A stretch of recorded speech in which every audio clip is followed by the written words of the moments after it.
ang magkabilang outer shell. O ayun na nga, natanggalan natin ang magkabilang outer shell. Pangalawa, tatanggalin natin ang system pan.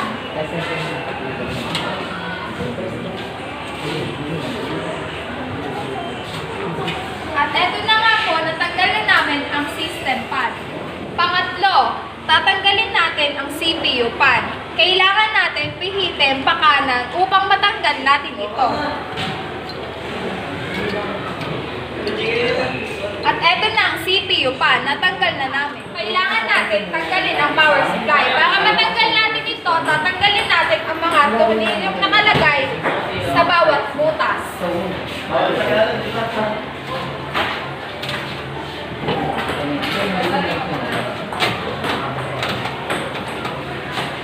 At eto po ang power supply. Natanggal na namin. Step 6. Tatanggalin natin ang CD, DVD drive. Eto na. Natanggal na namin ang CD, DVD. Step 7. Tatanggalin natin ang HDD or hard disk drive.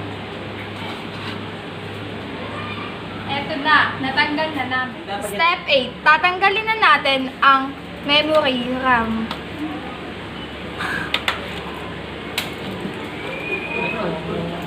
At eto na, natanggal na namin. Last but not the least, tatanggalin na natin ang motherboard.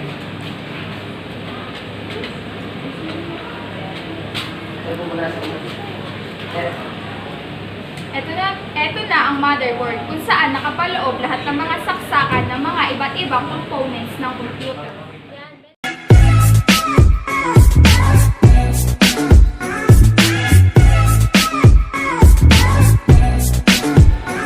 So, what's up guys? This is us again, Christian Alvarez. Queenie Santos Rivera. So for today's video, mag-assemble naman tayo ng isang system unit. So kung napapansin nyo sa aking harapan, meron na isang naka-disassemble na isang system unit. So ang una natin gagawin na ikabit ang motherboard.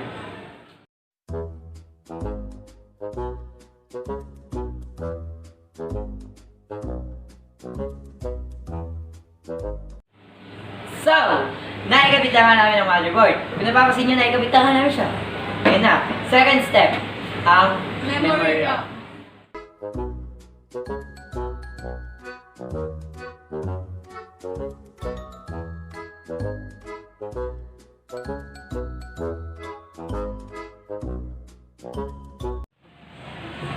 So, naikabit na namin ang memory RAM.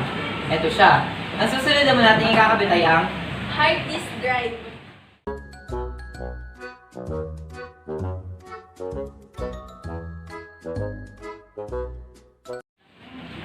So, naikabit na po namin ang hard disk drive. Ito po pa.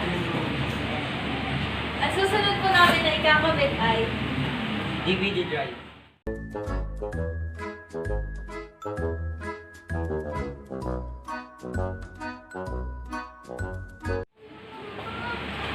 So, naikabit na nga namin ang DVD drive.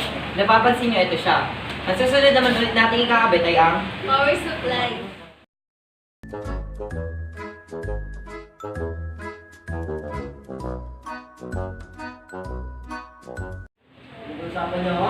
So, naikabit na po namin ang power supply.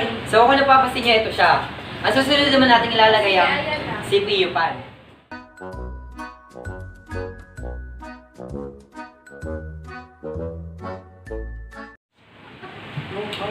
So, naikabit na namin ang CPU pan. Ito siya. Ang susunod naman natin ikakabit ay ang System pan. Ito po siya.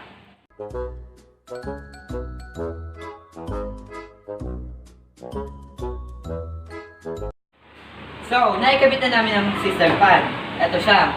Ang susunod naman natin ikakabit ay ang outer shell.